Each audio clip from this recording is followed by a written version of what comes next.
Boa tarde. Essa entrevista está sendo concedida à revista Heródoto no âmbito de dossiê e é conduzida por mim, Milena Ogawa, professora substituta na Universidade Federal de Santa Maria e coordenadora do Grupo de Trabalho em História Antiga da seção Rio Grande do Sul entre os anos 2024 e 26. Temos hoje o prazer de receber o professor Fábio Vergara Cerqueira, professor titular no Departamento de História da Universidade Federal de Pelotas, a UFPEL, doutor em Arqueologia Clássica. O professor Fábio esteve presente nos momentos iniciais da formação do GTH-RS e pode nos relatar aspectos fundamentais da sua trajetória acadêmica, bem como da sua história e a consolidação do grupo. Muito obrigada, professor Fábio, pela sua disponibilidade. Boa tarde, Milena. Obrigado pelo convite. É uma alegria estar aqui neste espaço da Heródoto. Aproveito também para saudar o editor da revista, professor Gleidson, e, na pessoa dele, parabenizar toda a equipe que se envolve com a produção da Heródoto, que a gente sabe que é uma produção complexa, visto que é a única revista brasileira em história antiga que é integralmente bilíngue. Muito obrigada, professor. Então, o professor Fábio é docente de História Antiga da UFPEL desde 1991, participou da criação do curso de Antropologia, com linha de formação em Arqueologia, e da revista Cadernos Lepart, Qualis A2. Como foi acompanhar o desenvolvimento da área na instituição ao longo dessas décadas? Milena, olha só. Eu ingressei na UFPEL em 11 de novembro de 1991. Muita gente aí não era nascida ainda, né? Em um curso, na verdade, num curso, a vaga para a qual eu entrei, um curso de licenciatura em História, que era curso noturno, né? Na época ainda eram poucos, era toda uma política de preocupação com o trabalhador, né? A minha vaga de concurso, ela era de pré-história e história antiga. Neste caso, mais particularmente, história antiga ocidental e oriental. Tá? A oriental, aí, então, Egito, Mesopotâmia e outros povos, tá? E a antiguidade ocidental, Grécia, Roma e também outros povos. Tá? Bem, por quase 20 anos, até mais ou menos 2010, eu fui responsável também na graduação da História, pela disciplina de pré-história também. Só depois, com a criação do curso de Arqueologia, entraram outros professores arqueólogos pré-historiadores que vieram assumir essa disciplina. Inclusive, cheguei a ministrar também no curso de Arqueologia.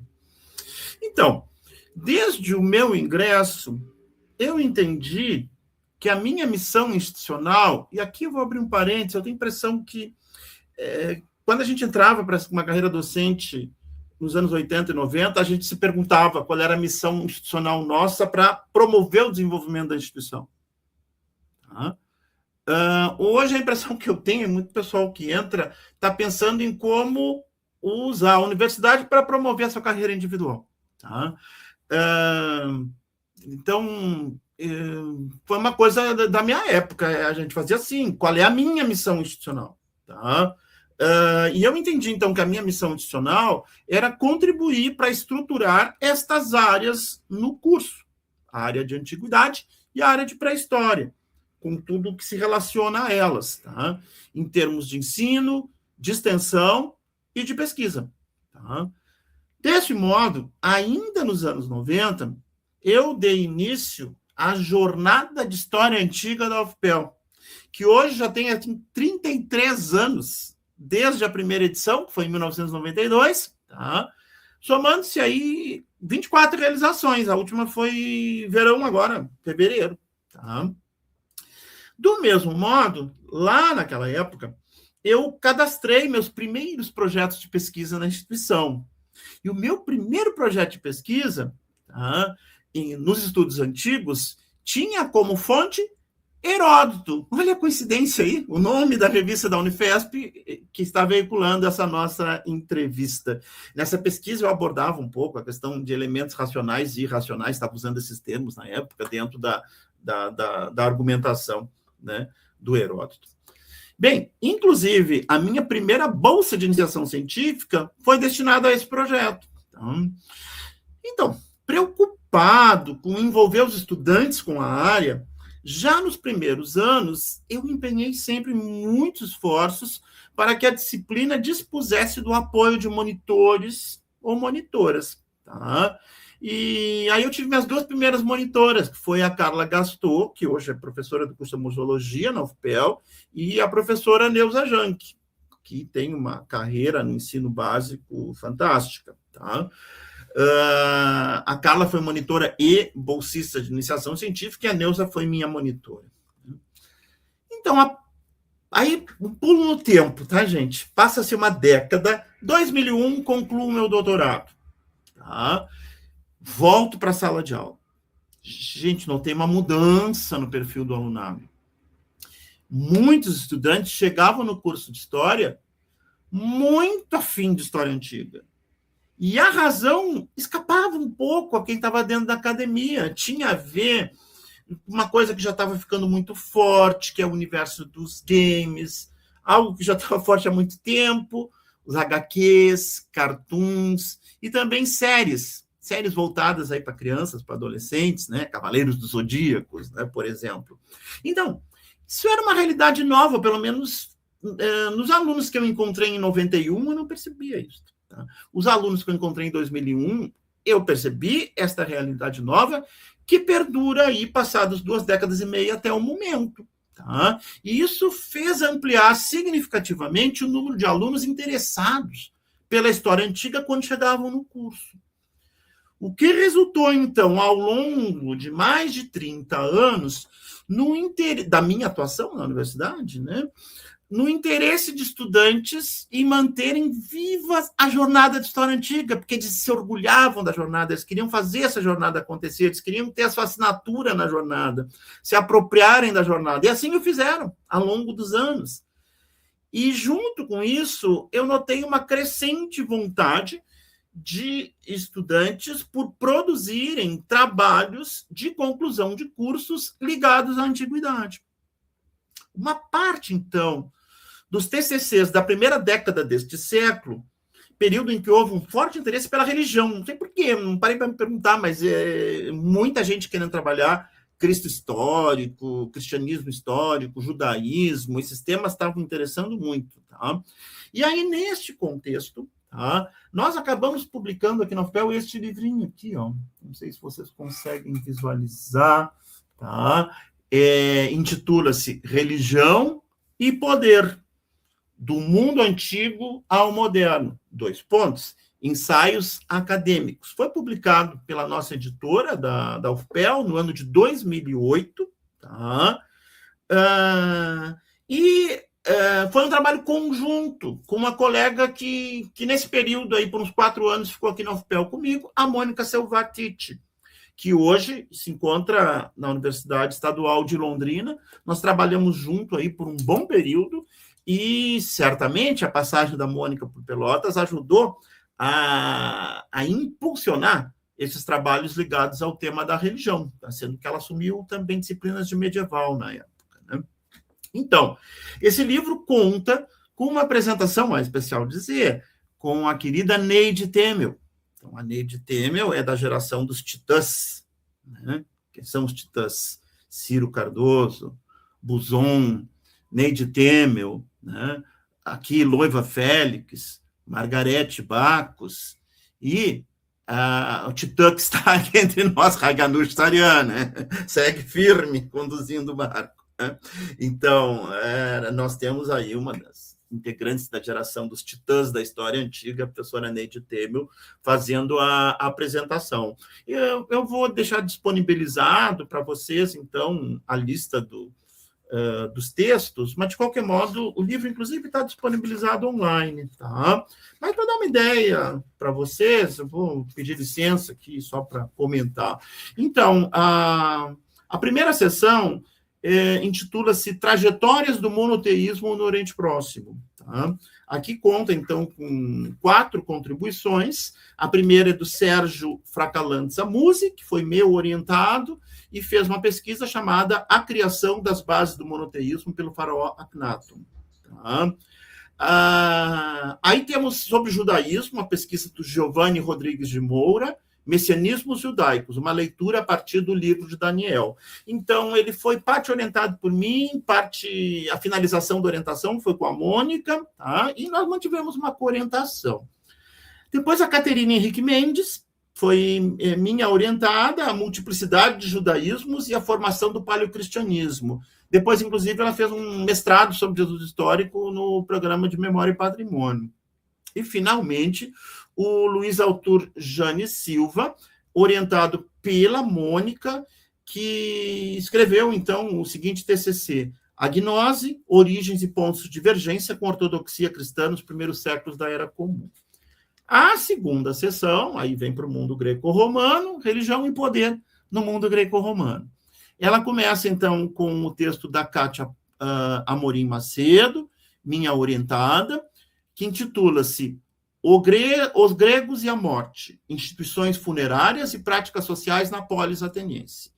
É seguida, então, pelo Marco Antônio Correia Colares, hoje professor do IFSUL Jaguarão, e que mais tarde veio fazer um mestrado em História Antiga na Unesp com a professora Margarida de Carvalho, e com seu doutoramento, ele rumando para o tema da recepção, se aprofundou em pesquisa com a HG, sobre Conan, né? Então, hoje é um pesquisador de referência nessa área. E, finalmente, é da Laura Berni Medeiros, que fez, então, sob orientação da Mônica, o seu TCC de bacharelado. Ela tinha feito já a licenciatura na FURG, tá? Perdão, contrário. Ela tinha bacharelado na FURG e fez a licenciatura conosco. Chama-se, então, Constantino e os Cristãos, a ascensão do cristianismo como religião oficial do Império Romano e o desenvolvimento da intolerância. Começou a trabalhar o século IV, depois foi minha orientada, seguindo com o século IV, com o mestrado sobre Eusébio de Cesareia. Tá? A terceira sessão, Religião e Poder no Extremo Oriente. Aqui um trabalho aí mais na transição de antiga para medieval e um no início da Era Moderna. Tá? Sob minha orientação, então, o trabalho do Daniel da Silva Anhanha, sobre China, a religião chinesa, vista através do romance Jornada ao Ocidente. E o trabalho do Rodrigo Cardoso, sob orientação da Mônica, O Fim do Século Cristão, a repressão religiosa no Japão do século XVII, segundo o padre Antônio Francisco Cardim. Isso é um marco de uma década em que TCCs com forte direcionamento para a questão da religião no mundo antigo foram produzidos, e esse livro tem uma demanda muito boa, ele serve muito bem de apoio para quem quer trabalhar com esse tema. Tá? Por exemplo, um texto muito demandado é o do Sérgio Fracalantes Amusi sobre a questão da religião no Akhenaton. Tá? Pois bem, então,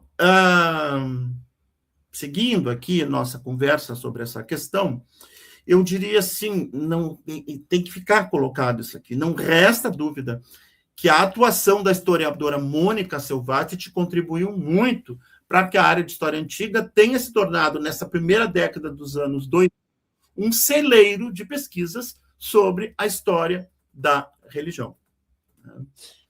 Professor, é um trabalho de muito fôlego, e eu gostaria de saber do senhor quando que o foco da cultura material se tornou uma ênfase nas pesquisas de história antiga desenvolvido junto aos estudantes na UFPEL. Então, Milena, é a virada de década. Aí a gente entra na segunda década do século, os anos 2010. Eles foram marcados por muitas pesquisas com foco na cultura material, na iconografia, na interdisciplinaridade história-arqueologia. Tá? Mesmo quando a cultura material eventualmente não fosse o tema central de pesquisas. Tá? E a gente se viu cumprindo o nosso papel em estar formando historiadores com o olho aberto para a cultura material. Tá? Algo que nem sempre se observa em historiadores brasileiros de outras temporalidades, de outras espacialidades, que têm menos interesse, menos atenção, menos preocupação em incorporar a dimensão material nas suas narrativas, nas suas explicações. Tá? E, então, aí nós temos que considerar 3 aspectos novos que contribuíram para isto. Tá? Primeiro, a criação do PPGH em História, iniciado em 2009. que gerou oportunidade para o desenvolvimento de pesquisa de mestrado nos primeiros anos e, mais tarde, inclusive, de doutorado, pesquisas abordando história antiga. Tá? Bem, segunda questão que eu queria salientar é o surgimento do Laboratório de Estudos sobre a Cerâmica Antiga, que se dá no ano de 2012, o nosso LECA, que nasce de uma proposta de duas parceiras de pesquisa, as arqueólogas Carolina Kesser Barcelos Dias e Camila Diogo de Souza. Um pouquinho depois, ainda no transcurso de 2012, a Carolina, carinhosamente a nossa Carol, né, fica estranho chamar Carolina, ingressa como pós-graduanda no PPG em História da UFPEL, dentro de um convênio CAPES-FAPERGS que havia naquele momento, tá? De fixação de doutores. Tá? E aí ela mantém, a partir daí, uma atividade muito forte de orientação por praticamente uma década, quer na graduação, quer na pós-graduação. Tá? Bem, eu usei o termo pós-graduanda, agora me escorregou. Pós-doutoranda, já muito experiente, muito pós-graduanda, pode ser mestrando, doutoranda. Não, a Carol entrou como pós-doutoranda. Tá? Então, a terceira questão, a partir de 2013, é uma questão minha, eu inicio o meu vínculo como bolsista produtividade do CNPq, com um projeto ligado ao estudo da iconografia da música na cerâmica ápula, ou seja, uma cerâmica produzida, cerâmica de tradição grega, de figuras vermelhas, produzida no sul da Itália, a partir inicialmente de cidades que eram fundações coloniais gregas, depois em núcleos urbanos também não gregos, existentes aí no sul da Itália, que a gente genericamente chama de Magna Grécia. Tá? Então, no ano seguinte, 2014, como sequência disto, eu me torno pesquisador da Fundação Humboldt, fundação da Alemanha, sediada em Bonn, mas é uma fundação que objetiva a internacionalização da ciência alemã, tá? Dentro de uma categoria, que é a categoria de Experienced Researcher, tá? Pesquisador experiente. Na verdade, em alemão é Erfahrene Wissenschaftler. Tá? Então, e aí eu vou atuar enquanto Erfahrene Wissenschaftler, enquanto pesquisador visitante, como que chamam lá? Gastwissenschaftler, pesquisador visitante, no Instituto de Arqueologia Clássica da Universidade de Heidelberg, que disputa com a Universidade de Tübingen a maternidade e a paternidade da área da arqueologia clássica, tá? O nascimento do que a gente chama de arqueologia clássica. Tá? Então, o avançar desta pesquisa, que tinha essas duas bases de suporte institucional, uma nacional, CNPq, uma internacional, que é a Fundação Humboldt, tá? Ele vai se desdobrar aqui na UFPEL em orientações de iniciação científica e trabalhos de TCC, tendo como objeto a iconografia dos instrumentos musicais na pintura dos vasos ápulos, ou de modo mais amplo, dos vasos italiotas, tá? E trazendo aí como consequência também a elaboração de catálogos temáticos, iconográficos, metodologicamente controlados, sistemáticos, para codificação, então, do conhecimento com base imagética destes instrumentos. Os resultados, então, contribuem para o avanço dos estudos sobre essa temática, não só localmente, mas em escala internacional, visto que essas catalogações ainda não existem. Então, eu falo aqui dos trabalhos, por exemplo, da Andréa da Rocha Lopes, tá, que trabalhou sobre a harpa, do Eduardo Christmann, que trabalhou sobre um instrumento que nós chamamos sistro retangular ápulo, não tem nada diretamente a ver com o sistro egípcio de Ísis, tá? E com o João Pedro Vitoriano Fabre, que fez, então, seu TCC do bacharelado sobre o Aulus na iconografia ápula, e segue agora trabalhando para o seu TCC de licenciatura, né, segue na pesquisa com a catalogação para outras produções, né, de cerâmica do sul da Itália com representação do Aulus. Né? Então, a Carolina Kesser, ela permaneceu aí por mais de uma década na UFPEL, tá? E isso somou esforços que resultou num expressivo aumento do número de pesquisas sobre história antiga desenvolvidas por estudantes no curso de História. Ao mesmo tempo, é importante lembrar que ali eu talvez não traga com precisão os anos, mas entre 2011, 2015, 2010, 2014, por aí, não sei se chegou em 2016, a gente teve a atuação aqui em Pelotas do colega David Valério Gaia, hoje professor na UFRJ e que iniciou sua carreira docente na Unipampa, onde é o formador inicial na formação da primeira graduação, então, da Milena. Tá? E acho importante lembrar, porque ele dinamizou também muita área de história antiga, me cobriu também no período que eu estava afastado, tá? Dava curso paralelo de latim para os estudantes, então trouxe uma turma grande, aumentando ainda mais os interesses pela história antiga. Muito obrigada, professor. Como o senhor é pesquisador de música antiga e de cerâmica grega, como que você chegou aos estudos de recepção? Você poderia falar um pouquinho mais? Isso é... A recepção dá um prazer muito grande, sabe? E eu noto que alguns anos atrás, eram poucas pessoas que trabalhavam com recepção e havia um certo preconceito, é tipo a pessoa que não tem condições de dominar toda a excelência que é necessária para o estudo de história antiga, porque tem um nível de dificuldade realmente maior que outras áreas. Tá? Tu precisa estudar línguas antigas, tem que ter um certo domínio sobre línguas modernas, não dá para dizer só inglês, como o pessoal se acomoda em outras áreas, né? Não pode ter medo de francês, de italiano, e se puder encarar o alemão, melhor ainda, né? Então, isso pode assustar, né? Então, a pessoa trabalha com extensão para ficar longe do trabalho hard, né? Mas não, o pessoal começou a entender por que o trabalho com recepção, falei extensão, queria dizer recepção, tá? É que o estudo de recepção e extensão, eles podem dialogar muito bem, né? E então, hoje eu vejo assim, como essa área cresceu no Brasil, e isso promove uma aproximação da sociedade, tá? Então, no meu caso, tá? Eu atuo aí desde o início dos anos 2000 na área do patrimônio cultural, tá? E, por esse motivo, eu acabei me defrontando com frequência com a presença do antigo em nossos monumentos. Não é só... Começando pelo arruamento, que é um arruamento hipodâmico, se alguém circula por Pelotas. Tá? A gente vai para as fachadas dos prédios, na questão da linguagem arquitetônica, sem entrar na imagética, a gente tem colunas dóricas, colunas jônicas e uma série de elementos, né, de pórticos, né, que nos reportam a arquitetura do mundo antigo.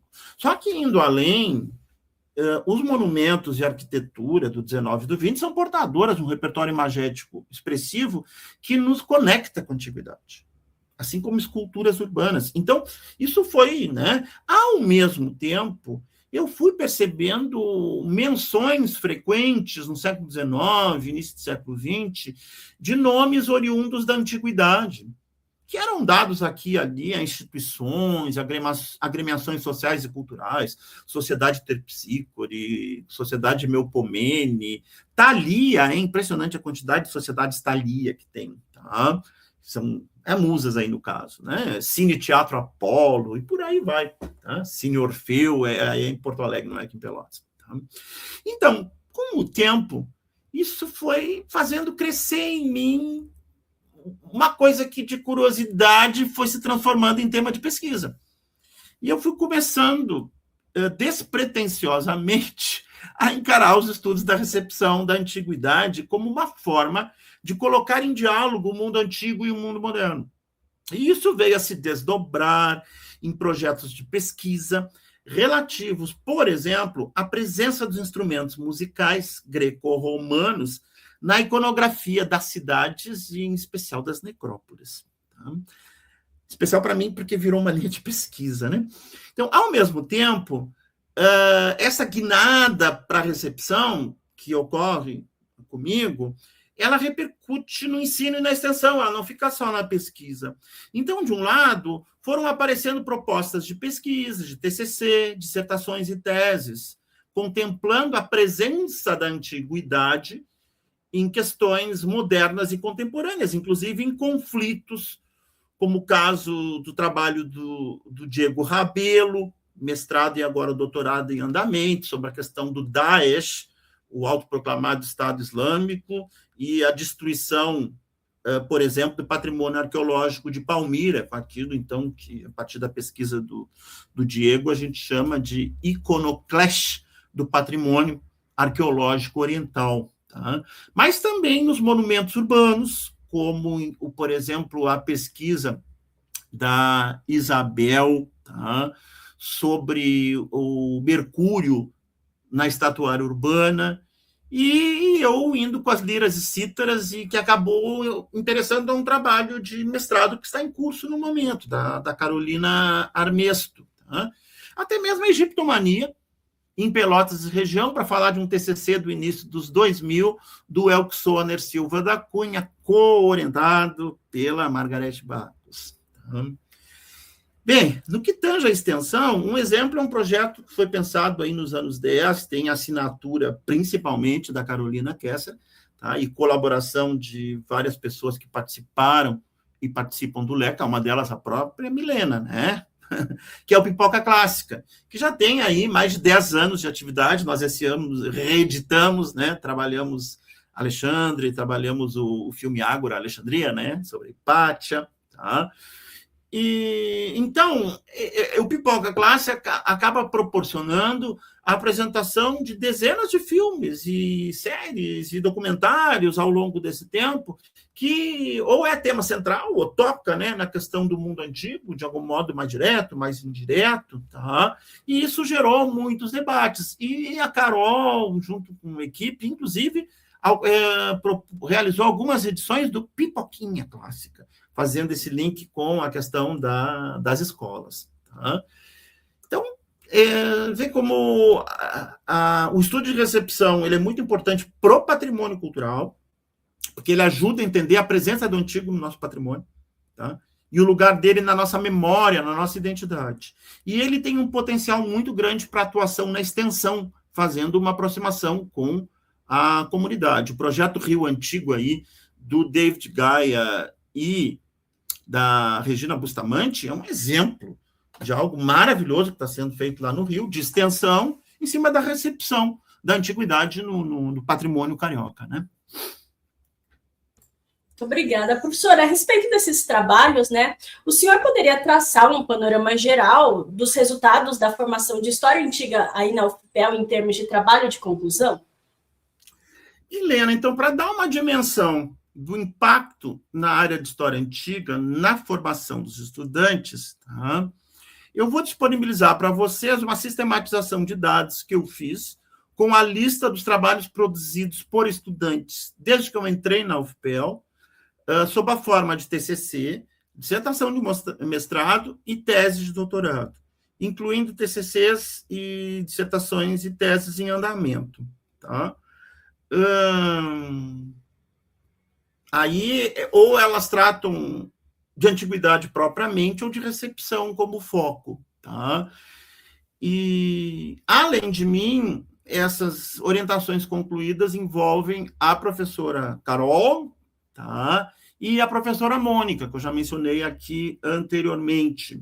Tá? E aí cheguei num número redondo de 50 trabalhos de conclusão. Tá? E eu não vou aqui ler os nomes e títulos, e se eu vou lembrar um ou outro, vou correr risco de ser injusto. Tá? Então, vou disponibilizar para vocês essa lista que eu organizei. Pode ser que tenha alguma atualização a ser feita. Tá? Então, ela vai ficar disponível aí no site da publicação da entrevista na revista. Tá? Então, é isso. Desde o ingresso, início dos 90, 50 trabalhos. Acho que é uma contribuição importante que a gente traz para a área. Né? E ali, nessa lista, vocês vão perceber que na década de 90 tem só 2. Bem, isso se deve a 2 motivos. Um, em 95 eu saí para o doutorado, voltei em 2001. Tá? Então, metade aí eu não estava atuando. Tá? E também era meu início de carreira. Né? Então, eu estava aprendendo o ofício. Né? Entrei muito novo, com 24 anos. E aí são 2 trabalhos que eu lembro com muito carinho, que são minhas primeiras orientações. Tá? A Rita Furtado, tá? E a Carla Rodrigues Gastou, tá? Que é o meu primeiro TCC concluído, tá? E hoje é minha colega, tá? No curso de museologia da UFPEL aqui. E olha só, vale ressaltar que estas duas primeiras orientações tinham como tema não a música ainda, mas a historiografia, abordando um pouco de Tucídides, mas principalmente, de novo, a mesma coincidência, Heródoto, que é o nome da revista, né, que a gente está divulgando essa nossa conversa aqui. Muito obrigada, professor. O senhor esteve presente logo nas primeiras articulações do GTHRS. Você poderia contar um pouquinho como que se deu essa escolha da coordenadora, a nossa querida professora saudosa, a saudosa professora Margarete Barros, e quais foram os principais desafios e movimentos iniciais desse grupo? Então, cada um pode trazer isso aí de um jeito um pouco diferente, que vai bastante pelas recordações, por como se deu o envolvimento. E isso fluiu num período que eu estava afastado para o doutoramento e nos 2 anos que eu estava, assim, na finalização da minha tese, muito focado nisso. Tá? Então, eu participei, mas talvez alguns tenham tido uma participação mais efetiva nesses passos iniciais do nosso GT de História Antiga, que se dá quase para e passo com a criação, tá, do GT Nacional. Tá? Então, conforme a minha recordação, tá, foi a primeira articulação que fizemos que não foi por telefone ou por encontros ao vivo. Interessante isso aí, eu vou ressaltar isso. O pessoal nem percebe, né? A gente não mandou carta nenhuma. Por que estou falando disso? Porque o nosso primeiro simpósio de História Antiga, a comunicação com os palestrantes era tudo por carta, correio, aquela ansiedade, nem telefone era, porque vai telefonar para Buenos Aires, telefonar para a Alemanha, telefonar para Portugal. Década de 80, não tinha como, era caríssimo. Então, era na carta. E assim a gente fez esses primeiros encontros, as primeiras atividades. Já o GT nasce na virada dos 90 para os 2000, sob a égide da novo recurso de comunicação, que é o e-mail. Tá? Eu não estou dizendo que o e-mail surge nesse momento, eu já tinha uns 10 anos, mas tenha certeza que a turma das hard science se debruçaram meio muito antes que o pessoal das soft science, né? Principalmente eu, que sempre sou um pouco mais letárgico para chegar nessas inovações tecnológicas, né? Então, a gente aprendeu a fazer troca de e-mails, aprender aquela coisa de botar outras pessoas juntas. Olha que legal, dava para conversar. Isso, aos poucos, a gente estava aprendendo a fazer isso. É uma coisa óbvia hoje, o pessoal já parte para outros recursos, né? Então, a maioria de nós, assim, era algo novo, assim, isso aí na virada do milênio, tá? Mesmo que para os mais antenados na tecnologia da informação fosse algo já batido desde o fim dos anos 80. Tá? Então, a articulação nasce do uso do e-mail como ferramenta de organização da comunicação. Acho importante destacar isso. Claro que a gente se telefonava, porque a gente estava no Rio Grande do Sul, somente quando estava em Porto Alegre, para sair mais barato que a ligação a partir de Pelotas, né? A gente se telefonava, mas assim, era amarrando o que a gente estava fazendo. E aquelas conversas longas, o telefone aqui, entendeu? Nesta época, para esse tipo de conversa, a gente usava principalmente telefone fixo, tá, gente? O celular parece que não era para esse tipo de assunto, era para coisinhas mais da vida prática. Então, a evolução das nossas conversas avançou meio que ao natural para a escolha da Margarete Barros para a coordenação, visto que, nesta época, ela vinha se destacando na PUC com a organização das Jornadas do Oriente Antigo, que iniciaram aí pela metade dos anos 90 e que já rapidamente haviam se tornado um evento de interesse, no mínimo, nacional, no momento em que a gente teve um pouco menos de edições do Simpósio de História Antiga da URGS, que ali na segunda metade dos anos 80 surgiu como o primeiro evento específico de História Antiga organizado nacionalmente. Tá? E que não era só uma questão local, que era um evento com convidados, palestrantes, inscrição de trabalhos. Tá? Então, a Margarete também havia sido a responsável pela organização das últimas edições do Simpósio de História Antiga da URGS, até a sua aposentadoria na URGS, quando ela assumiu isso após a aposentadoria da Loiva, que se aposentou um pouco antes da Margarete, da URGS. Né? Então, gente, havia também uma questão hierárquica. Tá? Apesar da Margarete ser amicíssima nossa, ela era a nossa professora. Eu nunca tive aula com a Margarete, porque eu já tinha feito oriental quando ela entrou. Eu fiz com o Sony, que foi o nosso professor da época. Tá? Mas era a relação de hierarquia, né? Então, eu, a Kátia, o Anderson, o Chico Marshall, e num certo momento anterior, o Grijó, que depois migrou para a história política, nós éramos estudantes na UFPEL, tá? Na UFPEL, na URGS, perdão, estudantes de história na URGS, quando a Margarete era professora. Então, a gente tinha, para além da amizade, do carinho e do reconhecimento, a deferência carinhosa de ex-alunos, e assim a gente a escolheu. Bem, aí a ocasião de nossa primeira reunião presencial se deu no 9º Simpósio de História Antiga da URGS, se a minha memória não está falhando, tá? Que foi realizado entre 2 e 6 de setembro de 2002, em Porto Alegre, ocasião, tá, em que ocorreu na capital gaúcha, junto com o 9º Simpósio de História Antiga, o 3º encontro do GTHA Nacional, cujo funcionamento se consolidou no Congresso da ANPU, na UF, em Niterói, tá? No ano anterior. A proposta de criação foi no encontro de Florianópolis, em 99, e se consolidou no encontro de 2001, em Niterói.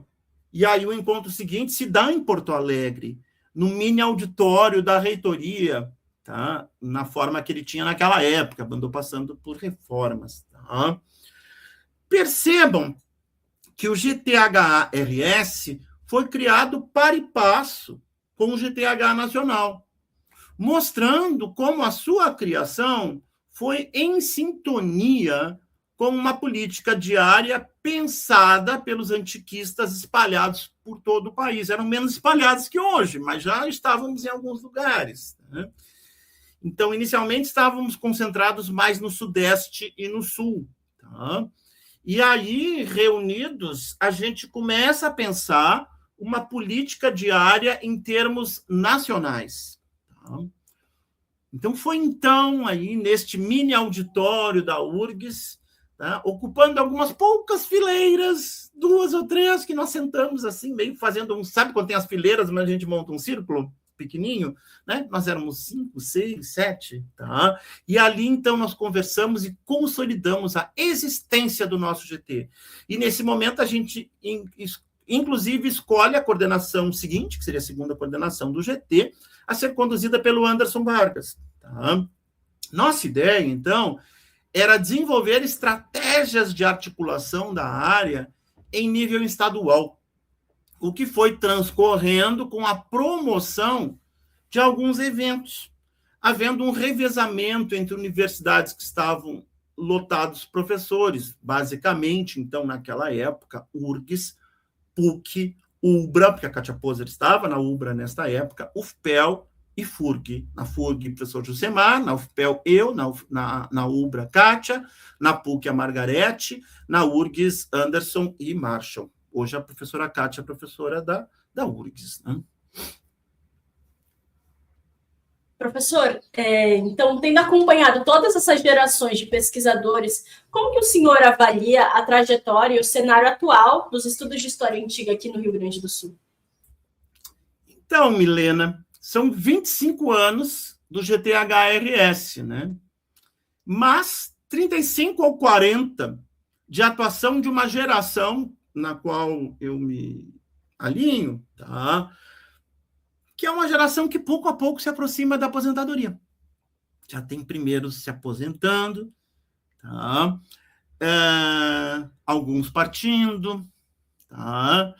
Então, nós trabalhamos aqui no Rio Grande do Sul de modo orquestrado com os colegas espalhados pelo país, tá?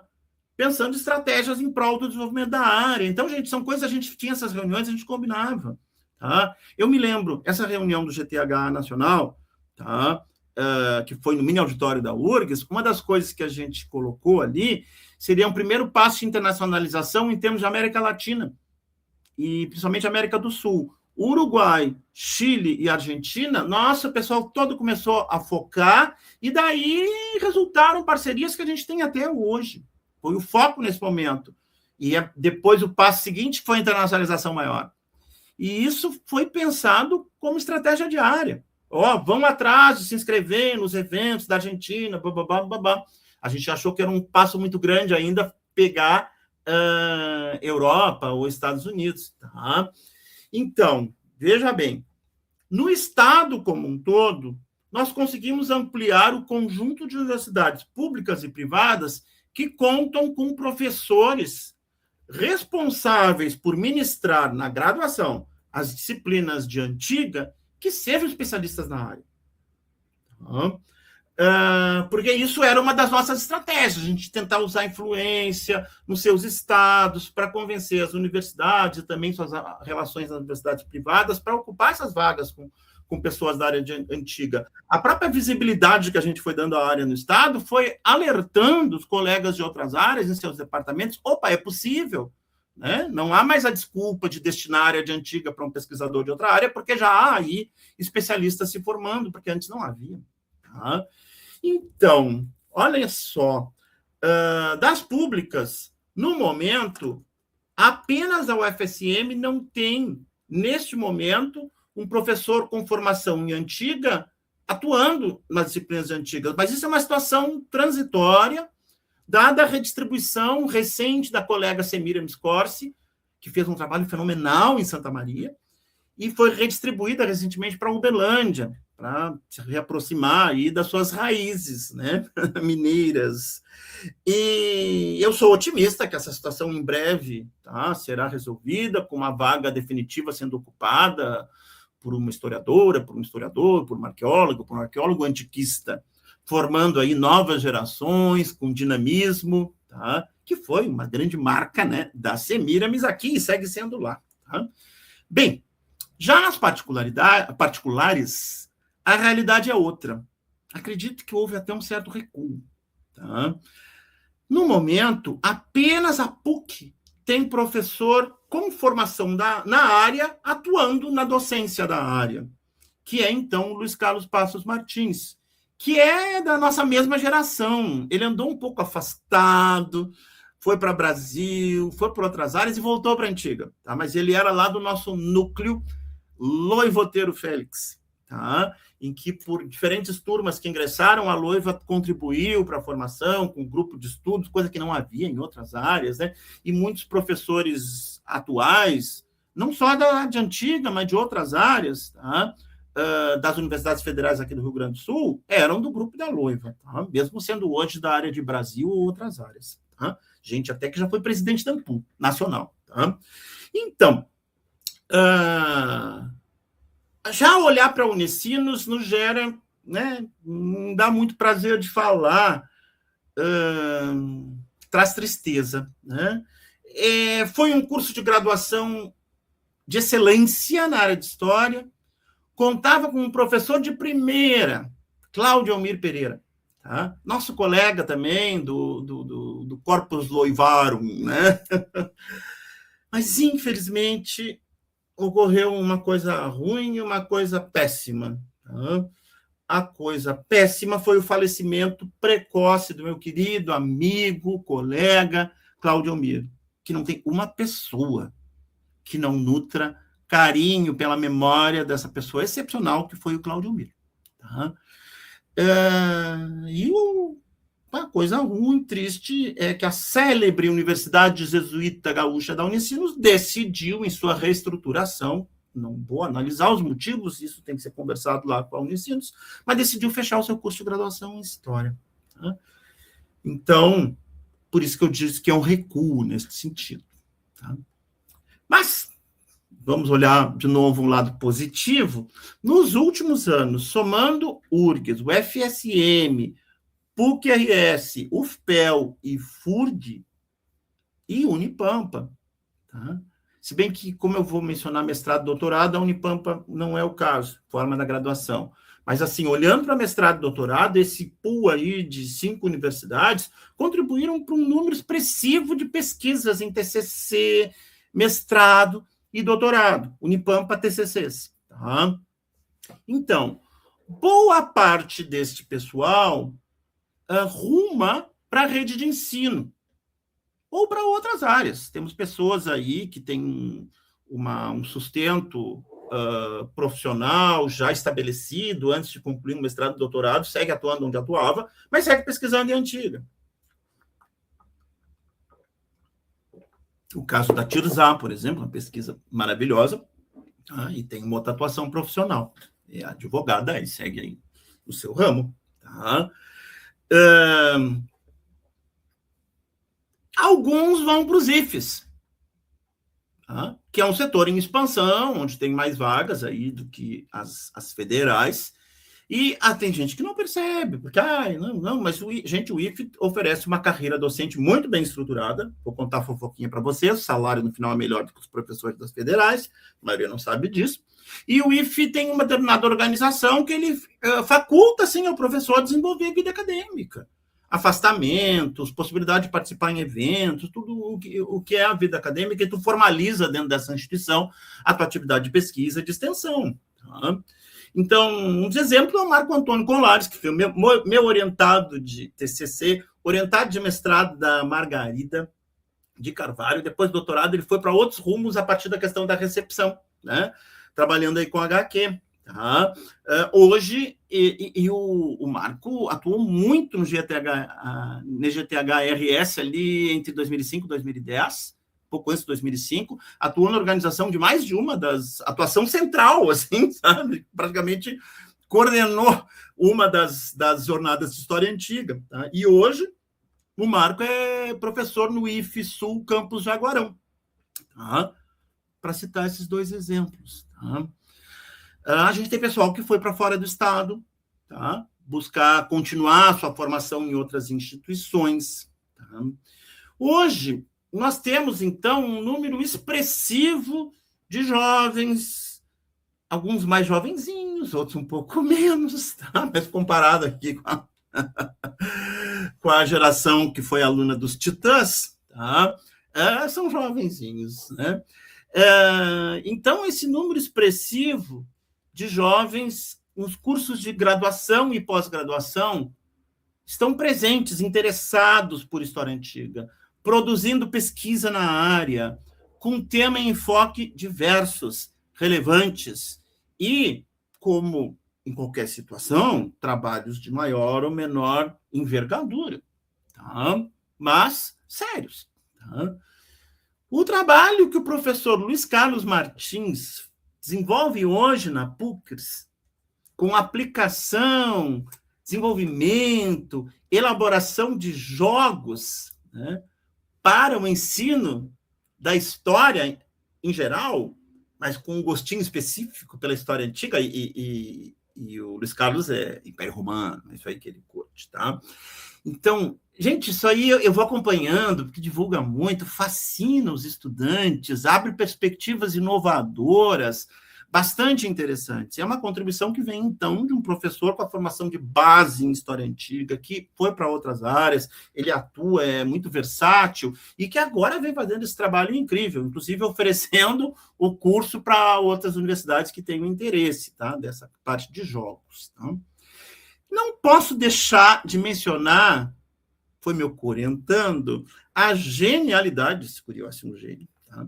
Do Wander Gabriel Camargo. Tá?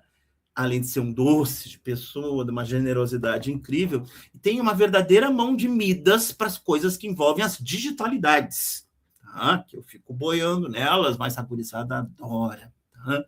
E faz coisas novas, muito interessantes. Então, aí o trabalho que ele faz com modelagem em 3D tem aberto perspectivas muito interessantes, muito criativos. Não é só fazer impressão 3D, ai, que legal, e deixa eu usar em sala de aula isso aqui para os alunos verem. Não, é muito mais complexo. E como diz respeito à digitalidade, se quer eu consigo explicar essa complexidade, tá? Falem direto com o Wander, que é um dos integrantes da coordenação do GT RS que tem feito esse trabalho maravilhoso, né? Então, o Vander Gabriel é um dos exemplos destes jovens que sabe ocupar as mídias sociais para gerar conteúdo relevante, propagando informação relevante sobre a cerâmica, no caso dele, né? De modo didático, atrativo, em uma linguagem que gera interesse em muita gente que está fora da academia. E isso é fantástico. Tá? Vou citar um outro exemplo, o João Bratz, tá? Fez graduação e mestrado aqui conosco, tá? Orientação da Carolina Kesser, tá? Trabalha com Índia antiga, gente, com os reinos indo-gregos. Quem é que trabalha? Não, quem é que trabalha com isso? Pouquíssima gente. Ele faz um trabalho muito legal, tá? E ele começou a fazer algumas publicações no Instagram muito legais. Estou aguardando quando é que ele vai fazer, mas ele está com dificuldade de tempo, começou a atuar como tutor no nosso curso de AD, tá? São publicações sobre Índia Antiga, que não é muito comum se achar, tá? Sobre os reinos indo-gregos, sobre o uso da moeda como fonte para estudo dessas sociedades, tá? E isso ele vem fazendo com muita criatividade e muita competência, tá? Usando das redes sociais e dos recursos digitais. Isso, então, o trabalho do João e o trabalho do Vander exemplificam isso, que é dentro dessa pergunta, né, Milena, de o que está renovando, o que eu estou vendo de novo. Tá? Então, olhando para o nosso laboratório da UFPEL, o LECA, né, Laboratório de Estudo sobre a Cerâmica Antiga, ele tem sido um espaço profícuo de formação com muitas pesquisas produzidas e com aquela rede operatória completa. Tá? O graduando de C chegando, o graduando que está chegando, interessado, está querendo descobrir o mundo, o graduando que está terminando de IC, aquele que está fazendo seu TCC, o mestrando, ou aquele que se graduou, está preparando o mestrado, o doutorando, o pós-doutorando, no momento não temos, mas quando vê a gente pode ter daqui a pouco. Então, isso gera uma cadeia operatória, epistemológica, educativa, pedagógica, né, de criação de conhecimento e de quadros. Tá? Então, o João, já mencionei acima, é um dos exemplos. Mas temos o outro João, o João Pedro Vitoriano Fabre, este meu bolsista de iniciação científica, fez TCC comigo do bacharelado, atualmente ele cursa a dissertação, novamente com minha orientação, tá? E na sua IC e no TCC, ele atuou dentro do projeto maior que eu oriento, que eu coordeno, de iconografia da música na cerâmica italhota. Tá? E aí ele pesquisa as representações do aulos na pintura dos vasos, como eu já mencionei. Tá? E aí, uma fofoquinha, que talvez alguns não saibam. Recentemente, quando teve o Congresso Nacional do RIDIM Brasil, que é o grupo de pesquisa sobre iconografia da música, tá? Coordenado pelo professor Pablo Sotuio, da UFBA, só que o evento não foi lá, o evento foi no Rio de Janeiro, tá? Na UERJ. Na verdade, foi realizado dentro do Museu da República, lá no Catete, né? E o João se inscreveu e apresentou o seu trabalho, sua pesquisa sobre a iconografia do aulos na cerâmica ápula. E isso lhe rendeu uma premiação, porque o RIDIM sempre indica prêmio, né? Premia os melhores trabalhos. E foram 2 trabalhos premiados, o do João é um deles, tá? Então, mostrando aí a qualidade da pesquisa feita aqui na UFPEL, no LECA, um reconhecimento nacional.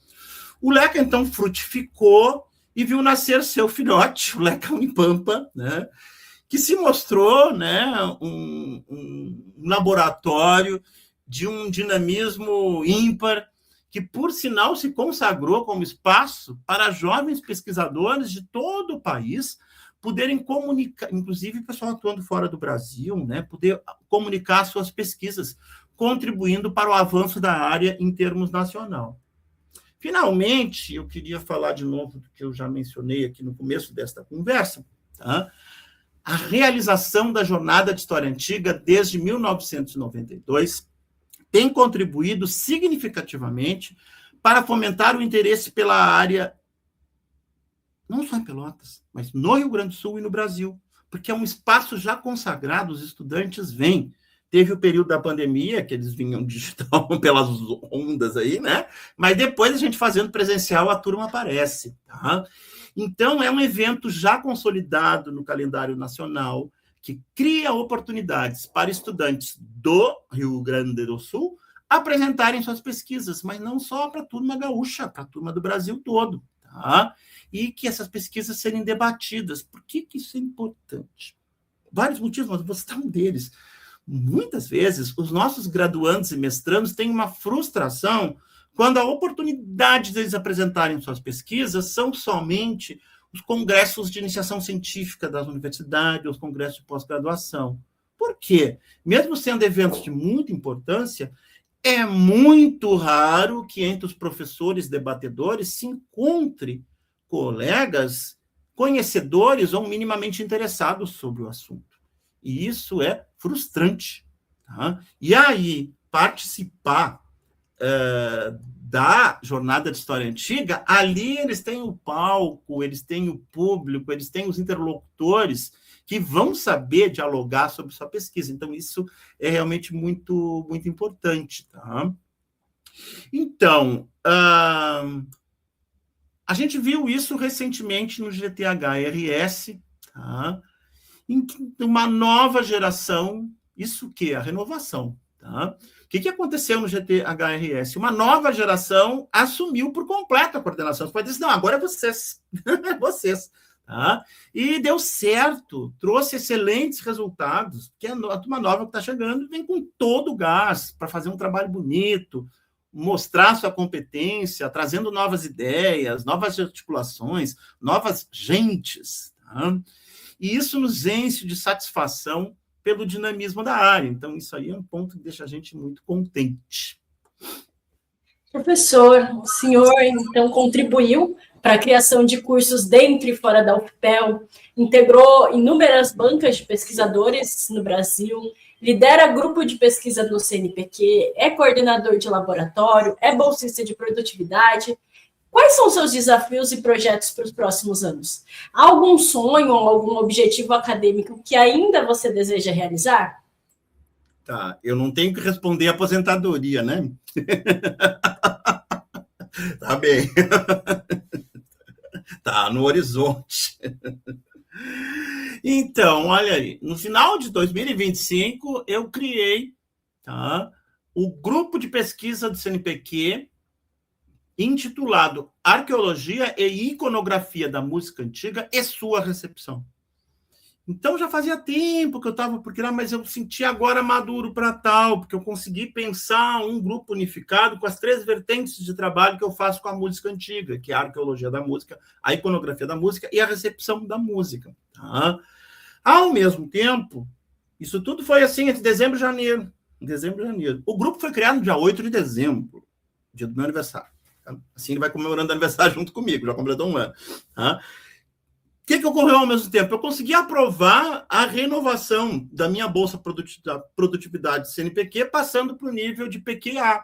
Tá? Então, fiquei muito lisonjado com esse reconhecimento, pareceres, eu vou dizer que a gente não pode mais me deixar muito emocionados, os pareceres. Tá?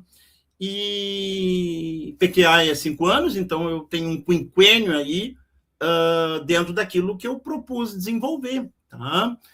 Então, o projeto se intitula, né, o da Bolsa Produtividade, que converge com o grupo, né, Arqueologia e Iconografia da Música e Sua Recepção, imagens dos instrumentos musicais na Magna Grécia, a evidência da cerâmica italhota e outros materiais, onde eu trabalho, além da cerâmica, coroplástica, numismática, pintura mural, clíptica e até joalheria. Tá? Então, o grupo de pesquisa e o projeto PQ se articulam, seja como tema de pesquisa, seja como mobilização de uma rede de pesquisa intergeracional, interregional, internacional. Jamais seria Grêmio, né? Parênteses, né? Sempre inter. Então, eu planejo prosseguir com a pesquisa sobre arqueologia e iconografia da música grega e romana antiga, devendo avançar em uma série de desdobramentos que são frutos de anos de pesquisa. Eu ainda preciso focar na publicação dos catálogos iconográficos dos instrumentos musicais na pintura dos vasos e talhotas. Grosso modo, eu já tenho todo o material, boa parte já está sistematizado, os catálogos já estão assim em potência prontos, o da citra retangular, da harpa, do sistro ápolo e do aulos. Mas o tempo, porque tem que ser um tempo assim, meses, sem outras coisas para transformar isso na publicação, que não vai ser em português a princípio, depois pode fazer a tradução. Tá?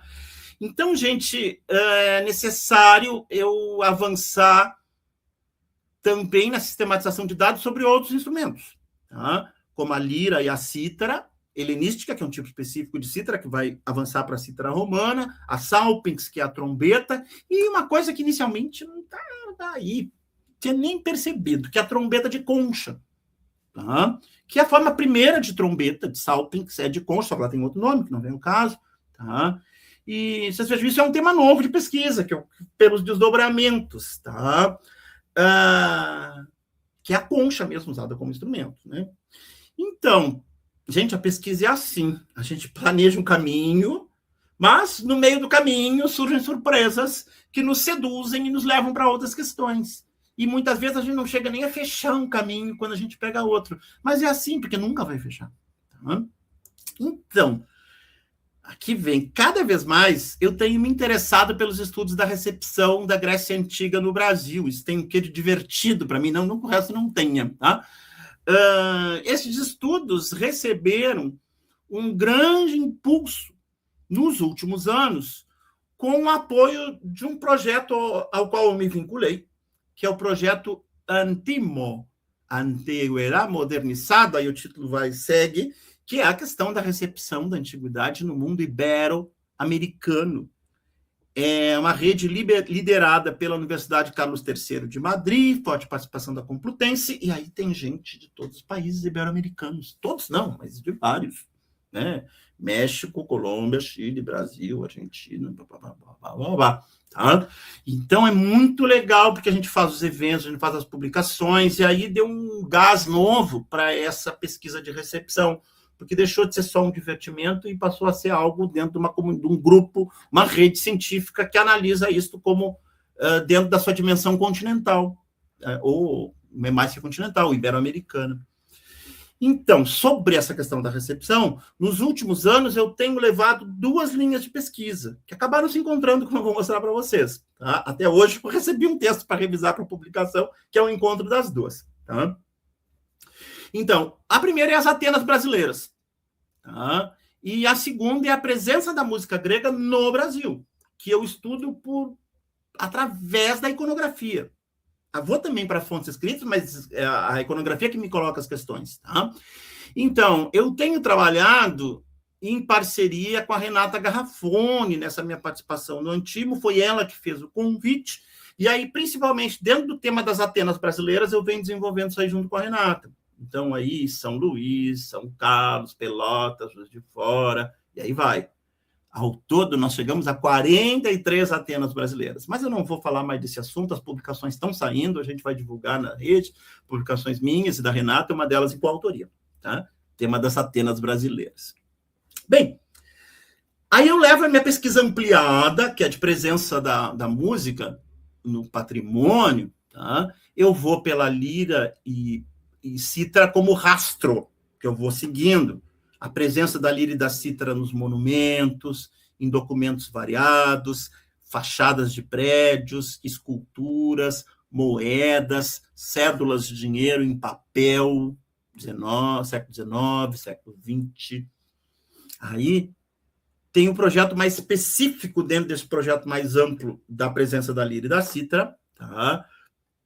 Que foca na presença de instrumentos musicais gregos e romanos antigos nos cemitérios brasileiros, que é trazer para o presente algo que eu trabalhei para a antiguidade, que é a iconografia dos instrumentos musicais nas cenas funerárias. Por exemplo, nas cenas de homenagem ao morto na tumba, ou mesmo o morto representado junto à tumba segurando um instrumento. Tá? Então, eu levantei aí uma quantidade muito expressiva de ocorrências em vários cemitérios brasileiros, mas também cemitérios estrangeiros, inicialmente aqui Argentina e Uruguai, e depois cemitérios europeus com destaque a cemitérios italianos, né, que eu fiz um levantamento sistemático, né, entre eles o Stalieno de Gênova, que é o, né, quem conhece um pouco de arte cemiterial sabe que é o pai de todos, né, da arte cemiterial moderna, e lá tem coisas fantásticas. Tá? Bem, recentemente o estudo da presença da lira grega e o estudo das Atenas brasileiras se encontraram, pois eu percebi uma confluência, visto que em muitas das Atenas brasileiras a lira estava muito presente como símbolo que conecta imaginariamente o presente com a antiguidade. Tá? E aí agora, só para fechar esse assunto, a minha libido de pesquisa no campo da recepção está direcionada para o carnaval. Oh, abre alas que eu quero passar, oh, abre alas que eu quero passar, eu sou da lira, não posso negar. Gente, Chiquinha Gonzaga, 1900, talvez muitos de vocês não saibam, esta marcha de carnaval, ela é a primeira de todas.